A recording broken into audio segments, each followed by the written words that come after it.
Welcome to Gut Punch, the podcast that explores life-changing moments.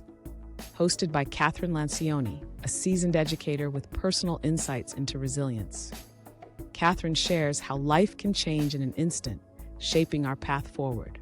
Each episode features inspiring guests who face their own gut punch moments. Guests share their journeys through loss, upheaval, and triumph. What to expect: honest conversations, lessons in resilience, inspiration for growth. Join Kathryn as she highlights courage and perseverance in every story. Gut Punch is a reminder that there is always a path forward. Be part of the conversation. Register now to join Kathryn for today's journey. Good afternoon, everyone, and welcome to another episode of Gut Punch. My name is Kathryn Lancioni, and I'll be your host for today's episode. Today, I'm delighted to be joined by Sandi Pleeter, who's a long-term friend and survivor of gut punches that are just sort of inexplicable. Before we get into the conversation, I'm going to let Sandi introduce herself and share a little bit with us about her background. Sandi, welcome to the show. Thank you so much, Kathryn. I'm really very happy to be here, and I appreciate the opportunity to speak with you. It's a pleasure to have you on. I'm glad we made it work. So before we get into the conversation, why don't you tell us a little bit about your background? Okay, well, I'm currently an interior designer, although going way back, I started my career in fashion and then in home textiles. And I went to SUNY University at Buffalo. I grew up on Long Island, and here I am. There you are, living in New York City, right? Living in New York City. I'm in New York City now and enjoying very much. And you're a mom and a lot of other great stuff. Yes. Okay. So I know your story and I'm so impressed by how you've navigated it, but obviously our listeners don't. So let's get right into it. You went to college, you graduated, you fell in love, you got married. And then what happened? Okay, so I fell in love. Ex-husband now, his name is Todd. We were very much in love. We had very strong careers. I was working in fashion and home textiles. He was working in publishing. We had 2 children. We started off in the city. We moved to the suburbs, to Ridgewood, New Jersey, and we're happy, happy, happy. We were about to start to try for our 3rd child. We wanted a daughter, because we have 2 sons. And it was one October morning in 2006. And just like any other morning, we brushed our teeth. We wished each other a great day. I was actually staying home that day to help my father, who was ill. And Todd walked to the train in Ridgewood, New Jersey, 36 years old, and had a massive stroke. And I was home. I didn't know it had happened yet. And my doorbell rang, and my neighbor came to my door. And she said, Todd collapsed at the train station. I don't know what happened. Get in my car and let's go. So I got in her car. I left my 2 and 4-year-old at home. I had a nanny at the time because I was working full time. And I went to the Ridgewood train station and we found my husband, who was sitting in a stranger's car, the passenger seat of their car. And I looked at him and he was yellow. Wow. And his eyes were moving around in his head. And I was saying, Todd, hello, are you there? Are you there? And he was, and I didn't understand at the time. I told you it was a stroke, but at the time I didn't really know much about strokes. I was 37, he was 36. Right. I didn't know anyone who had suffered a stroke before. So I really didn't know what we were in for at all. So an ambulance was coming. An ambulance had come shortly after I had arrived, and we went to Valley Hospital, which was pretty close, a couple miles away. Right.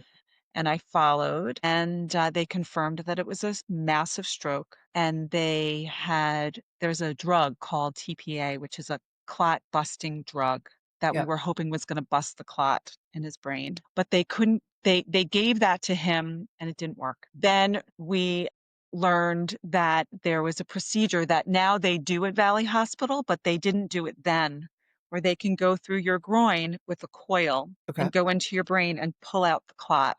But we had to go to Columbia to do that. So we had to wait for an ambulance, get to Columbia. It was many hours later. They tried to pull it out and it didn't work. Wow. So my husband was in very, very grave shape. And frankly, it's now 2025 and my whole family is still in the wake of that fateful day. Talk to me about when you go to Columbia, they can't pull the clot out. and you realize he's in grave danger, the love of your life, the man you've had 2 children with. What are you feeling? Do you remember those emotions at the time? What was I feeling? It's a great question. I don't know if Stunned? I was really in shock, Yeah. and I I mean, it was really just did another not day. understand. Sorry? It was just another day, you know? Just another day, and I didn't understand the implications of what was going on at all. I really, really didn't. I called his boss and I said, Todd will probably be out for a week, thinking that this was like, a broken ankle or something. I Yeah. mean, I did not understand. So, and it was all wait and see. It was wait and see. So he spent about a week or so in Colombia, maybe 10 days. And then he went to rehab for almost 3 months. He couldn't talk. He couldn't walk. He couldn't go to the bathroom. He was gone. So we found a facility in Haverstraw, New York, where that was very comfortable. And my kids, my 2 and 4-year-olds, and myself went every day and spent every day with him while he was, rehabbing. And then just around Thanksgiving, he came home, and it took a few years, but he never came back. That's version A of my gut punch. If we have, there's multiple versions of gut punch and then healing and grace, Yes. and then gut punch and then healing, which I think is really indicative of life. Yes. So all these years later, how has Todd's, experience impacted you, impacted the boys, you know? Yeah. It's impacted us in absolutely every single way imaginable. I mean, my children have a father who's very diminished, cognitively and physically diminished. And I made a mistake, which I didn't realize at the time, but I let Todd off the hook of parenting and doing anything related to anything other than his rehabilitation. So what happened now, all these years later, is that he is an arm's length dad at best. He has no real responsibility. He doesn't feel any financial responsibility, emotional support. He's gone. I hope he doesn't listen to this because it's going to hurt his feelings, and I don't want to hurt his feelings, but it's the truth.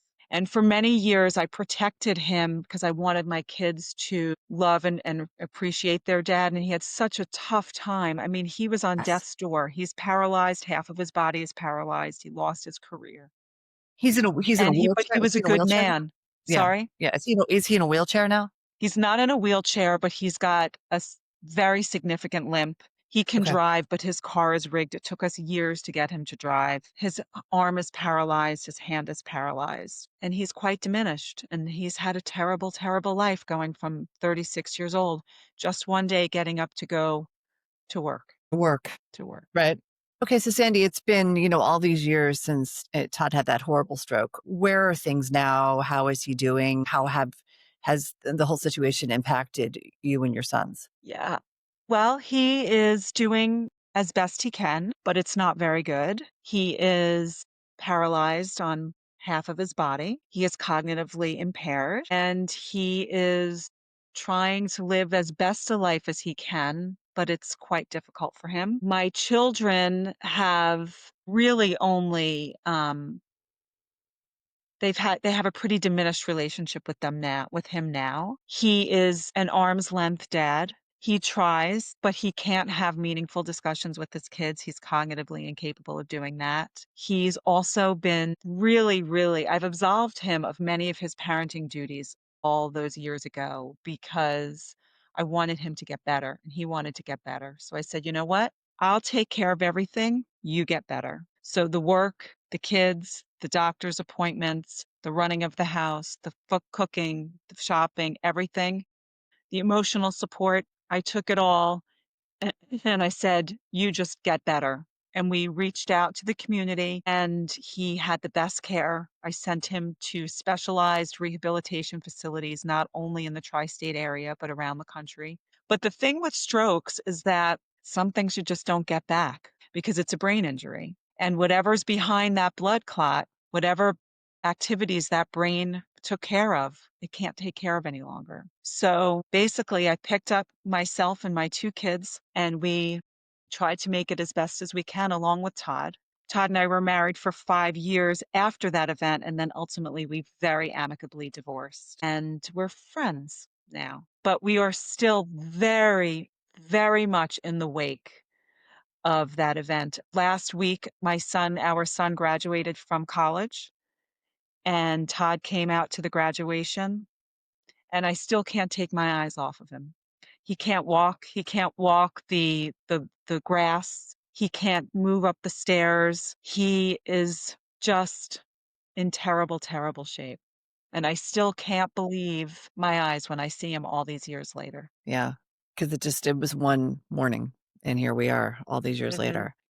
Yeah. How do you think Todd's experience impacted you as a mom, as a woman, as a professional? Well, okay, I'll start with as a mom. First off, I had to pick up all the slack, all the parenting slack. And I worked full time. I had a full time career. So everything moved into survival mode. Basically, I stopped socializing. That became very unimportant. It was about getting my kids where they needed to go, dealing with school, getting myself to work, and allowing my husband the opportunity to have a home that's supportive of him so he can heal. And that was priority A, B, and C. That was it, survival mode. And I wanted to be loving.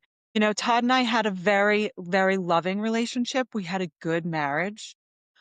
We were friends. We were lovers. We were co-parents, and all of that stopped. The whole thing stopped. All of our dreams. I mentioned we wanted to have a third child. All of our dreams, our life together in the suburbs, big social plans, a loving home, able people, all went up in flames. And I remember when Todd came home after being in rehab, which was a couple of months. And I was so happy and so filled with love that he was at least able to come home. And I remember we went to the mall and we parked in a handicap parking spot and we walked the mall a little bit. And those little basic things that we do all the time and even often complain about, were so absolutely wonderful that it was a real perspective shift from that moment yes, on. And I still hang on to that. I love that. I mean, I know I learned from my own experience, like it is the little things that matter and the little things that move the needle in recovery and relationship reestablishing and stuff like that. Sandi, did you ever feel angry? Like, why me? Because, this is one of the situations where you didn't have the stroke, but it's almost harder for you because you had to pick up all of the pieces as far as your household, your boys, their life, your family's life. Did you ever feel angry or resentful, or take me through that? It's such a common question, and the answer is no. The true answer is no. I never felt angry at Todd. Never. And whenever I answered that question to people, they were so surprised. Yeah. And until I was asked it the first time, it didn't even occur to me that that would be a response. I felt like it was a completely random event. He was, essentially struck by lightning. And I never felt angry. I feel like these kinds of experiences, and I have plenty more. Again, it was my first gut punch and it has not been my last. These experiences are a part of living. And I Yeah. feel like if I would have felt angry, and I understand why that's a natural response for people to feel angry, but no one is entitled to have a free ride. I always just felt like this is terrible. This is sad. I feel terrible for my kids. I feel terrible for my ex-husband, who has a very diminished life and he had big dreams and big hopes, but I never felt angry at him. I feel more angry at him now I feel angry at him now because now he was able to survive the stroke and then he fell down on the job of parenting. Okay. That's fair. And I'm mad at him for that. Okay. But that's different. Okay. I want to go back to one thing you talked about, the day it happened. So you were working full time, and what did you have to do professionally? Did you just take me through? I'm just curious about that. Yeah. Well, it was interesting. I was working full time, but that day I was actually home not working because I was taking my dad to have chemotherapy treatment because he had stage 4 lung cancer. So I was home that day. Luckily, I had been working for a company for a very long time and I had a very strong relationship with the owner of the company. And I was basically in sales and product development. And the minute this happened, I just said to my boss, Jeff, I need some time. And he said, take whatever you need. And actually, not only that, but he met me at Columbia when Todd was going to have the coil put in his brain. So my job was able to keep on going. I worked from the hospital. I worked from rehab. I worked from home. I had a BlackBerry. That was the days of BlackBerry. I miss the BlackBerry. No Zoom. And I made it work. I understood my business and I knew what I was doing. So for that, I was very lucky. Yes. And then separately from that, my father passed away 6 months later, and my sisters and I inherited a business. So that also changed things and allowed me to my career to move in a different direction as well. So there's lots of these things that are going on at the same time that are really trajectory changers. Yes. In layers that are coming, and I'm basically just reacting to them all. And some are just awful, including the stroke, including my dad's cancer. But I also, at that time, was able to inherit a business that allowed me to be there for my family and my husband that wouldn't have happened otherwise. So it's really interesting. Well, I find, the analogy I've been using is you're standing at where the ocean, you're at the beach and the water comes in and some of the waves touch your ankles, some of them hit your knees and some of them knock you over. And I feel like many times in life, like just when we have low tide, just when we have our calm, we really have to appreciate that moment because there's going to be another wave that's going to come and knock us over or like make us unstable. So you and Todd, got divorced. You're very, very amicable. You have two amazing boys. You had your life as a single mom, and then you met someone. Yes. So in 2013, I met someone. His name is was Alan, little foreshadowing there. And we were together for 7 years. When we met, my kids were in 3rd and 4th grade. His kids were older, and we fell madly, madly, madly in love. And he opened up his arms and took in not only myself, my 2 kids, my ex-husband. We were like modern family because we were all friends. I opened up my arms and I took in his family. And I'll fast forward. Yes. So although before I fast forward, I will say for 7 years we were together and it was wonderful. And then right before the pandemic in February of 2020, Alan drove across the GW Bridge. He lived in New York City. I lived in New Jersey, and he had a massive heart attack and pulled over. Luckily, didn't hurt anyone else or get into an accident while on the GW Bridge, and ultimately passed away from a widowmaker heart attack. So again, picked myself up, had a wonderful relationship. We were buying a house at the shore. We were merging our families together. Hopes, dreams, life, peace, all gone with another sudden event, very similar to a stroke. Yes. So, and then that was February 19th. So COVID came right after that. So I basically sat in mourning, like many people did throughout COVID. So that was another gut punch. And now it's 5 years later and, picking myself up. It's been ups and downs. So how was it? Was it harder getting through Alan's passing than it was what happened to your husband, to Todd? Like, and how did that impact you given what you'd already gone through with Todd? Because it's a lot to go through one thing, but for someone to go through both, Yeah. it can be very overwhelming. It's a great question. I certainly had better coping skills by the time Alan passed away. What was interesting about it was that the world was collectively mourning all Yes. sorts of different things because it was COVID. Unfortunately, I didn't have the bereavement resources that are available during non-pandemic times. I couldn't go to a group. I couldn't meet a friend for coffee. I couldn't watch a movie. I couldn't go out to lunch. I couldn't hop on a plane. I was forced to sit and mourn and cry, which I did. But no, it wasn't my first rodeo with grief, and it wasn't my first rodeo with loss. I did have to go through all the stages of grief. Yes. But, the more you live and the more you experience and the more you lose and the more you gain and the more you stand at the low tide and you look in and you say, okay, and you understand those things, the stronger you become. But on the flip side, in another way, the weaker you become because I've suffered so much that I'm Okay. afraid to suffer again. I'm one of those moms, my kids have to call me, not because I want to micromanage them, but because I'm afraid of something terrible happening. Yeah. There's a lot of like this residual PTSD type stuff that creeps in as a result of suffering two very tragic health losses and my life changing so dramatically as a result. Well, and to your point, they were two people that were your family, were your life, that you were in love with.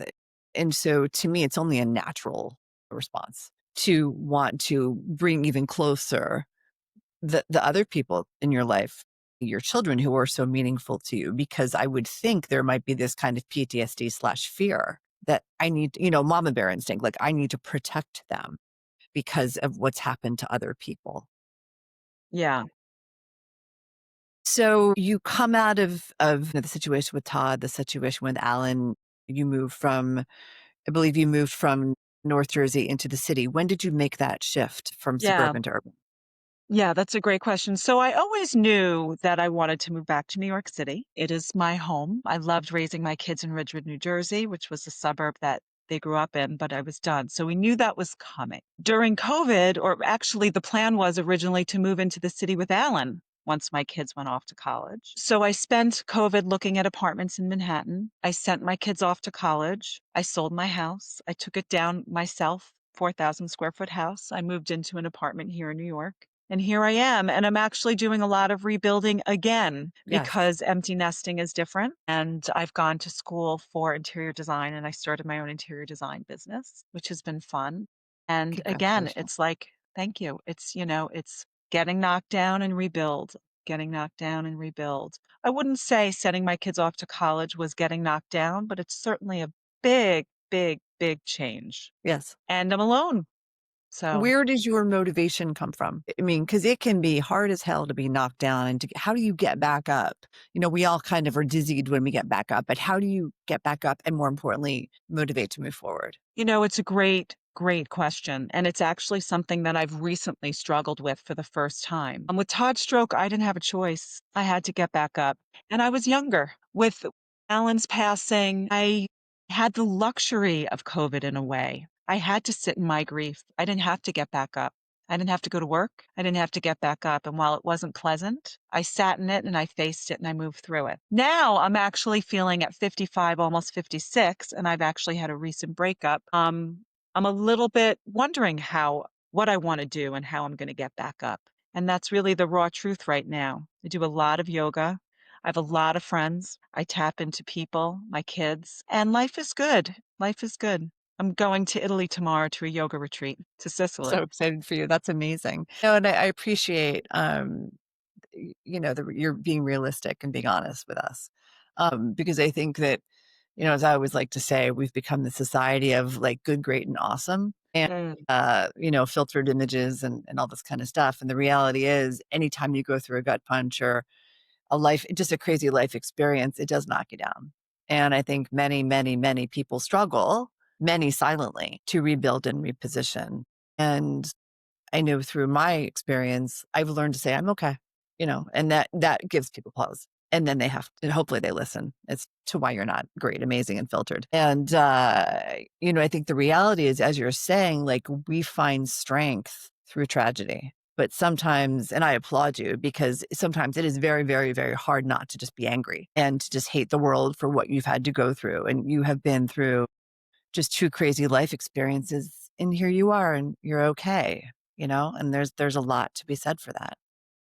I think So what you're doing is incredible because you hit the nail right on the head. We're living in a world of great and awesome, and it's not true, especially with social media now. I mean, that's part of what's plaguing people who they're seeing vacations and travel and friends and party. And it doesn't tell the story at all. It's just a shot, a moment in time. And I think that part of the issue, um, with getting over tragedy is that people feel like they don't deserve it, or people feel entitled to only happiness, or entitled only to straight lines or upward mobility. And that's not the way life works. And I think if we spoke openly about it and talked to our kids about it, about how disappointments is part of the living experience, and how it's okay, and how leaning on people and asking for help is not only okay, but it's a beautiful thing. And people like to step up and help. When Todd first had his stroke, I had a really interesting experience. My first experience ever with being on the receiving end of people of generosity. And it blew me away because what happened was at my son's preschool, somebody organized a food train. Oh, wow. Right? And I was new to the town. I didn't know many people. And all of a sudden, ding dong, here's a casserole. The next day, ding dong, here's pizza delivery. Ding dong, here's a gift certificate, for months and months and months. And we needed it. We were so beaten. We couldn't, and the world lifted up and came to us. And it really changed me in a way of how I give to people and what it's like to really need. And I never understood that. And it's okay to have a gut punch. It's normal. People get Yes. sick. People have car accidents. Marriages split up. People don't make sporting teams. I mean, there's all reasons why people can have a gut punch. It doesn't always have to be a tragedy. Right. It's small things too. And I think we would all do a lot better if we talked about it and understood it and connected on it and realized how important we can be in terms of service, receiving and giving service. It's really an amazing thing. Love that. And I don't really even know what to say after that, except thank you for being on the show. Love the stories. More importantly, love the messages. And thank you for being so open, so visceral with us. And I look forward to having you back on a future episode. So Sandi, thank you. Thank you so much. And thanks everyone for listening. This concludes another episode of Gut Punch. We'll talk to you soon. Bye-bye, everybody. That's it for today's episode of Gut Punch. I hope you found inspiration, because no matter how hard life hits, there's always a way forward. Make sure to follow or subscribe to Gut Punch on your favorite podcast platform. If you know someone who could use a little inspiration, share this episode with them. Thanks for listening, and until next time, stay strong. See you in the next episode.